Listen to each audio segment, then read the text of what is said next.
A Filipa Pestana tem 30 anos, é de Coimbra e está na Suécia. Está na cidade de Estocolmo. Chegou em 2013 e a verdade é que quase uma década depois por lá continua. Sei que nestes últimos anos teve também uma outra experiência, esteve alguns meses na Palestina, mas já lá vamos. Filipa, o que é que provoca esta mudança de Portugal para a Suécia em 2013? Então, eu tinha terminado a minha licenciatura em Relações Internacionais, que fiz em Coimbra.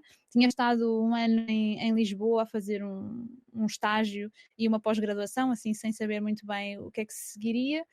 E sempre tinha sido um objetivo estudar fora. E então candidatei-me a um mestrado em Estudos do Médio Oriente, no sul da Suécia, numa cidade pequenina chamada Lund.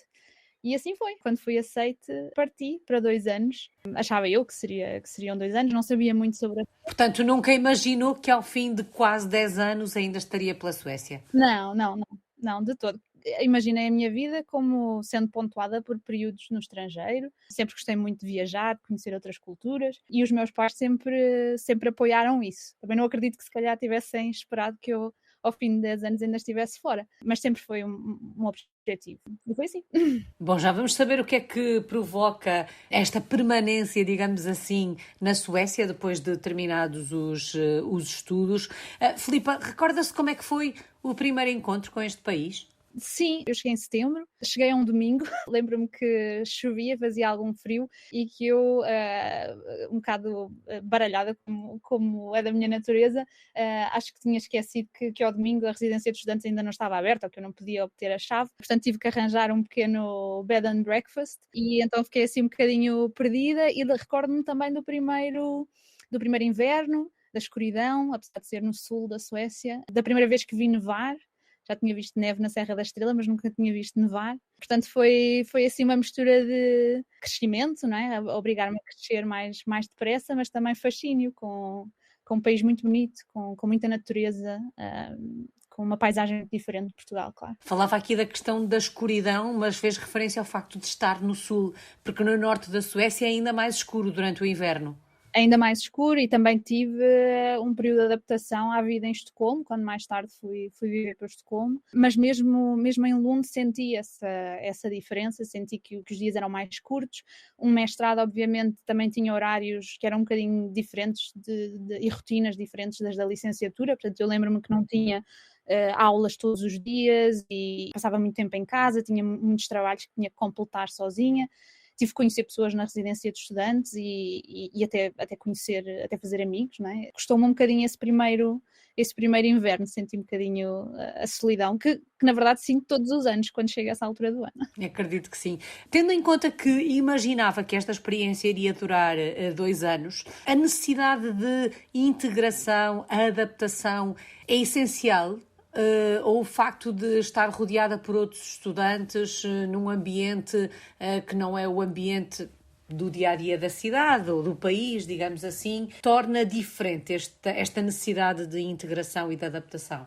Num primeiro momento eu não senti muito essa necessidade. Eu estudei num programa que era ministrado em inglês, portanto tinha colegas do mundo inteiro, falávamos todos inglês, uma grande maioria dessas pessoas morava na minha rua, portanto era muito giro, e eu não senti grande necessidade, por exemplo, de me relacionar com suecos, de aprender a língua.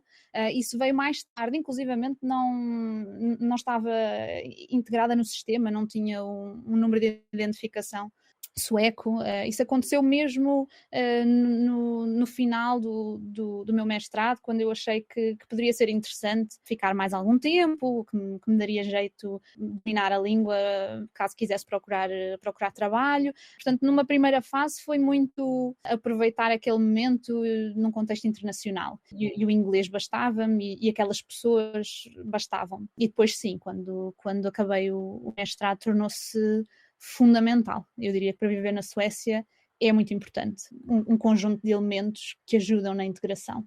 Portanto, à medida que o mestrado foi avançando, que os estudos se foram concluindo, digamos assim, foi sentindo essa vontade de ficar por aí? Ou aconteceu alguma coisa que fez com que quisesse ficar na Suécia? Sim, um conjunto de coisas. Em primeiro lugar, não me via a voltar de imediato para Portugal. Portanto, arranjei pequenos biscates. Lembro-me que uma das coisas que eu fiz foi trabalhar numa empresa que distribuía jornais e correio à noite. Arranjei um namorado. Portanto, havia ali um conjunto de coisas que me fazia querer ficar. Não necessariamente na Suécia, mas eu acho que na Europa. Eu gosto muito da ideia de ser cidadã europeia. Acho que temos imensa sorte, o pessoal que nasceu na minha e cresceu na minha geração. É muito fácil viajar, movimentar-nos e, portanto, não me via a voltar imediatamente para Portugal, arranjar um emprego fixo e ficar, sei lá, em Coimbra ou em Lisboa. Depois tornou-se natural continuar na Suécia. Arranjei um estágio, fui fazendo pequenos trabalhos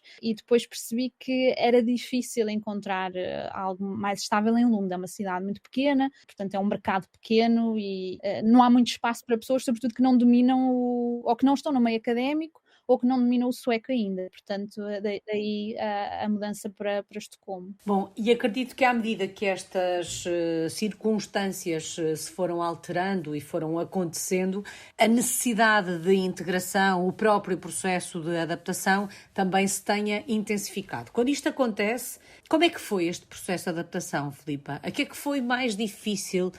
A que é que foi mais fácil adaptar-se? Mais fácil, eu acho que é o facto de estar longe. Hoje em dia não digo a mesma coisa porque tenho um bebê aqui, não é? E tenho muitas saudades da minha família, mas na altura foi o facto de eu me considerar uma pessoa relativamente desenrascada e despachada e acho que tenho facilidade em fazer amigos e, portanto, os contactos que eu fiz, mesmo depois de terminar o mestrado e de alguns dos meus colegas terem voltado para os seus países de origem, foram contactos que eu, alguns dos quais ainda mantenho e foram apoios muito grandes para mim. Mais difícil, talvez lidar com uma cultura um bocadinho diferente, um povo mais fechado. Tudo isto são um bocadinho clichês. Eu acho que os suecos também têm um lado muito divertido e muito acolhedor, mas para mim eu percebi muito cedo que precisava de aprender a língua e portanto agarrei-me a isso com unhas e dentes. Comecei ainda em Lund a fazer umas aulas oferecidas pelo Estado e depois terminei já em Estocolmo e completei o máximo da escolaridade que me era oferecida para conseguir entrar, não é? Na cabeça do povo, para conseguir perceber uma piada, para conseguir assistir a um filme, ou um documentário, ou um programa de televisão. Isso para mim era muito importante. É difícil falar sueco. Tenho muitas vezes essa pergunta e acho que é difícil da mesma forma como talvez será para um estrangeiro aprender a falar português, mas é sobretudo, é um mundo diferente, não é? É uma forma de pensar e de pôr as coisas muito diferente, uma gramática assim um bocadinho tudo ao contrário, desafiante e uma pronúncia também estranha, mas eu gosto muito de línguas, gosto muito de conversar. Para mim era impensável estar num país e não conseguir tentar fazer uma piada na língua nativa, não conseguir chegar a outra pessoa de uma forma um bocadinho mais direta. Filipe, e sente que a partir do momento em que passa a dominar, entre aspas, a língua, em que consegue comunicar em sueco, este processo de adaptação, este mergulho na sociedade e na cultura sueca se faz mais facilmente? Sim, sinto isso. Outras pessoas, noutras circunstâncias, poderão não sentir essa necessidade. Eu gosto muito de conversar. É uma forma de chegar ao outro, de eliminar diferenças, barreiras, de mostrar ao outro que estamos verdadeiramente interessados neles, na sua cultura, no que os faz ser suecos, ou ser um grupo, não é? Ser uma comunidade, e portanto senti imediatamente que era mais fácil, que as pessoas tinham outra curiosidade sobre mim também, sobre a minha história, de onde é que eu vinha. Não digo que o meu sueco seja perfeito, longe disso, mas senti que isso facilitou muito a minha integração. Ao fim destes anos todos, sente-se em casa, ou tendo em conta que as diferenças culturais e sociais existem, há sempre um ou outro aspecto que de vez em quando a lembre que esse não é o seu país? Eu acho que é uma coisa muito engraçada quando se é imigrante, que é, por um lado, acho que mais facilmente estamos em casa em muitos sítios, não é? Por outro, o que eu consigo sentir às vezes é que não estou em casa em lado nenhum. Mas sim, quando chego à minha casa aqui em Estocolmo, e sobretudo porque já passaram tantos anos, não é? Foi esta a cidade onde eu tive o meu filho, é o sítio onde eu passo grande parte do meu tempo, eu sinto-me em casa. E às vezes chego a Portugal e não sinto tanto que estou em casa. Mas depois falta sempre qualquer coisa, não é? Falta a minha família, faltam os meus amigos de sempre, faltam os meus pais, os meus avós, que são e foram sempre a minha casa. E portanto é assim um paradoxo um bocado estranho. A Filipa já falou aqui várias vezes do facto de ter um filhote que nasceu aí na Suécia, sei que foi mãe recentemente, Sim. daquilo que sabia sobre a maternidade, da forma como se tratam os bebés. Tem noção se há muitas diferenças entre Portugal e a Suécia nesta fase inicial? Sim, eu ainda estou a aprender tudo, não é? Sim, estamos sempre a aprender. A maternidade é um processo de aprendizagem, porque na verdade a mãe nasce no dia em que nascem os filhos, como eu costumo dizer. É verdade. E eu não fui mãe em Portugal, não é? Portanto, só tenho a experiência daqui. Acho que se calhar há outra calma e outra descontração aqui. Também há outras vantagens, não é? Há outra facilidade, há licenças de maternidade muito mais alargadas aqui, no geral, não diria em todos os casos, mas há todo um contexto que permite às mães e aos pais serem um bocadinho mais descontraídos. Mas em relação enfim, ao valor que se dá a um filho, não é? Não, acho que isso é universal. Mas encontra assim algumas diferenças e tem sido muito giro viver esta experiência cá, sendo que tenho amigos também nessa fase em Portugal e portanto trocamos experiências e ideias. Sei que em alguns países da Europa os bebés fazem a cesta na rua. Na Suécia fazem na rua ou dentro de casa?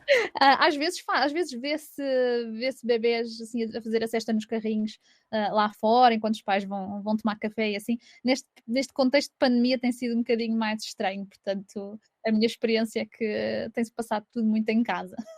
Mas sim, mas não é em vulgar. Falava agora da questão da pandemia. Como é que está o vosso dia-a-dia em Estocolmo, Filipa? Está, eu acho que um bocadinho menos limitado do que em Portugal. Eu vim agora de férias, estive em Coimbra em férias, portanto nota-se uma grande diferença, menos máscaras, menos testes a toda a hora. Em todo o caso, eu trabalhava mesmo antes da pandemia remotamente. Depois, quando começou, a minha empresa simplesmente decidiu que trabalharíamos a partir de agora em casa e que não voltaríamos a nenhum escritório, portanto nesse aspecto tem sido semelhante à experiência dos meus amigos em Portugal. Muito tempo em casa, isolamento, tem sido ótimo aproveitar esta altura também em família, não é? Com um filho pequeno, mas estou deserta para que termine e para voltar a alguma normalidade. Tendo em conta que está fora há tantos anos, estes 2 últimos anos foram mais difíceis do que o resto do tempo, tendo em conta estas circunstâncias que estamos a viver? Sim, sem dúvida. Foram 2 anos sem ir a casa, eu digo sempre casa, Portugal, é engraçado. 2 anos sem ir a Portugal e isso foi muito difícil, tanto para mim como para a minha família.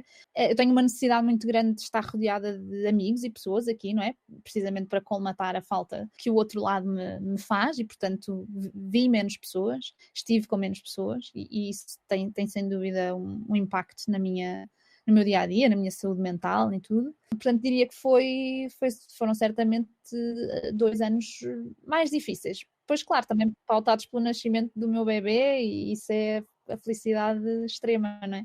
Portanto, diria que o saldo ainda assim foi positivo. Ainda bem.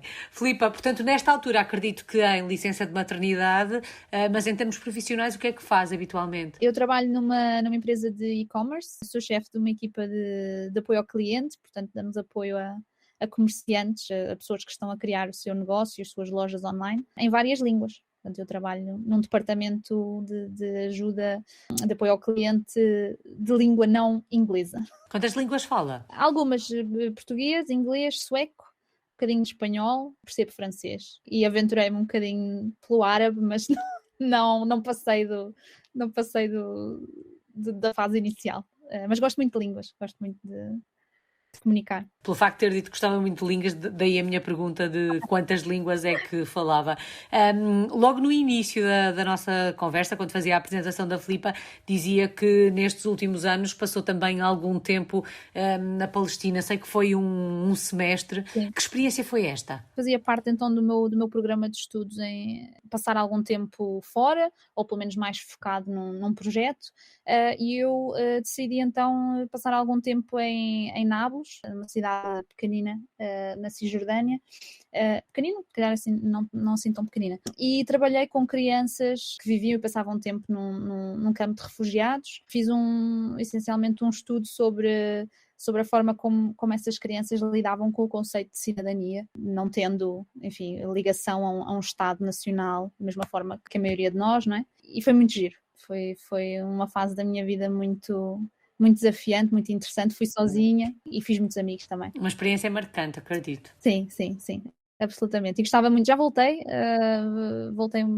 passado uns anos a Israel e estive na Palestina, fui a um casamento, mas gostava muito de voltar. É uma parte do mundo que me interessa e que me traz boas memórias. Culturalmente também muito diferentes daquilo a que estamos habituados. Falava agora de ter ido a um casamento. Também o casamento é muito diferente daquilo a que estamos habituados em Portugal? Sim, tudo. Mas ao mesmo tempo acho que há uma forma de estar na vida, não sei, diria talvez mediterrânea ou do sul, que é muito semelhante e portanto eu revejo-me muito na maneira de tanto árabes como judeus estarem em comunidade, receberem, fazerem amizade. Acho que há coisas que nos unem. Mais do que diferenças às vezes. Como diz a canção, é muito mais o que nos une do que aquilo que nos separa. Precisamente. Filipa, é em Estocolmo que está nesta altura. Na verdade, a Suécia tem sido a sua casa desde 2013. Se pudéssemos ir até Estocolmo por estes dias, onde é que nos levava? Que locais é que tínhamos que conhecer? Eu adoro receber pessoas e Estocolmo é uma cidade lindíssima, composta, portanto é um arquipélago, não é? Portanto levava certamente a conhecer diferentes ilhas que compõem o arquipélago de Estocolmo. Temos uma cidade antiga, Gamla Stan, lindíssima, cheia de prédios muito antigos, de cores, é muito em tons de laranja e amarelo. Há imensas lojas de antiguidades, que é uma coisa que me fascina e que me diverte. Adoro andar à procura de bugigangas e de coisas antigas. E não sei, acho que é uma cidade que convida a passar tempo ao ar livre. Temos um parque chamado Skansen, que tem imensos animais e onde se pode perceber um bocadinho da forma de viver aqui na Suécia. Acho que há imensos cafés, há museus. Gosto muito de morar aqui. Bom, ficam aqui algumas sugestões. Isto como vai continuar a ser a sua casa durante os próximos anos? Quando olha para o futuro, vê-se por aí em Estocolmo? Acredito que sim, há uma vontade de talvez morar numa cidade de tamanho médio. Gostava de um dia poder morar numa casa em vez de um apartamento. Acho que também é um fenómeno aqui na Suécia, precisamente porque os suecos valorizam muito o viver devagar, a calma, poder estar perto da natureza. Portanto, não me faria confusão nenhuma afastar-me da cidade, moro num subúrbio de Estocolmo, mas afastar-me mais do centro e morar num sítio um bocadinho mais isolado. Por outro lado, tenho uma grande necessidade de estar rodeada de pessoas, então é uma coisa que tenho que negociar aqui com a minha família e perceber qual é o equilíbrio que eu preciso. Certamente o encontrará. Qual é que tem sido a maior aprendizagem destes últimos anos e desta experiência? Eu acho que a grande aprendizagem para mim tem sido crescimento pessoal. Eu sou filha única, tenho tinha esse mimo e continuo a ter, mas gosto muito de fazer as coisas acontecerem por mim própria, de encarar todos os dias como uma experiência nova e de fazer o dia acontecer por mim. E eu acho que a Suécia me deu isso, precisamente porque há uma forma de estar na vida um bocadinho diferente. Se calhar é um povo um bocadinho mais individualista e, portanto, eu que tinha muito o aconchego, não é, da minha família e somos um bocadinho um clã. acho que aprendi a fazer muitas coisas sozinha e isso também é interessante. Portanto, tenho o melhor dos dois mundos. Este lado que falava agora do individualismo é a principal diferença entre suecos e portugueses? Ou há outras? Acho que para mim é das grandes diferenças. Há uma vontade não é uma vontade, é talvez a forma como a Suécia se construiu e é um pouco muito independente, se calhar alguma dificuldade em pedir ajuda. Isso traz muitas vantagens, não é? As pessoas são, por exemplo, uma das coisas que eu acho fascinante é que desde muito cedo na Suécia foi muito fácil, por exemplo, para uma mulher divorciar-se, não é? Porque a sociedade construiu-se de forma a que cada pessoa pudesse, não estivesse presa, por exemplo, a um casamento infeliz ou uma relação que não trouxesse prosperidade e, portanto, há muitas coisas boas nessa forma de estar dos escandinavos e depois também há alguma solidão, talvez algum isolamento, mas isso é sem dúvida uma das grandes diferenças. Eu sou muito comunitária, estou em permanente comunicação com os outros, partilho muito os meus pensamentos também com amigos, com família e portanto não deixo nada por dizer e os suecos são um bocadinho ao contrário. E eu acho que temos a aprender uns com os outros. Saudades de Portugal, Filipa. De que é que sente mais falta do nosso país? Sempre. Caldo verde. Não consigo encontrar as couves ideais para fazer caldo verde aqui. Acho que temos uma gastronomia incrível, estou sempre a dizer isso. A sueca também é, mas nada bate a nossa. O mar, o barulho do mar, como eu disse, Estocolmo é um arquipélago, está rodeado de água, mas não há ondas, não há sonoridade do mar. E a minha família sempre. Os meus pais, os meus avós, os meus tios, primos, somos muitos e somos bons. E não dá para encontrar aqui, infelizmente. Portanto, essencialmente essas três coisas, acho que sim. Uma palavra, Filipa, que melhor resume quase uma década de vida fora do nosso país. Descoberta. Para mim, viver na Suécia tem sido descoberta permanente, tanto de mim própria, daquilo que eu sou capaz de fazer, de atingir, das coisas que eu verdadeiramente gosto, não é? Acho que quando vivemos longe de tudo e de todos os que até aqui conhecemos, descobrimos-nos diariamente, não é? O que é que eu gosto de comer, o que é que eu gosto de fazer, que atividades é que me enchem as medidas, não é? Como é que eu gosto de passar o meu tempo? E depois descoberta também de um país, uma cultura, da natureza, que em nada se comparam à de Portugal. Portugal não fica em nada atrás, atenção, mas são países e formas de estar na vida também totalmente diferentes. Acho que é isso. E a descoberta vai continuar. Muito obrigada. Filipa Pestana está na cidade de Estocolmo, na Suécia. É uma portuguesa no mundo desde 2013 e, na verdade, quase uma década. Estamos a começar 2022, por isso resta-me desejar-lhe um feliz ano novo. Muito obrigada. Igualmente.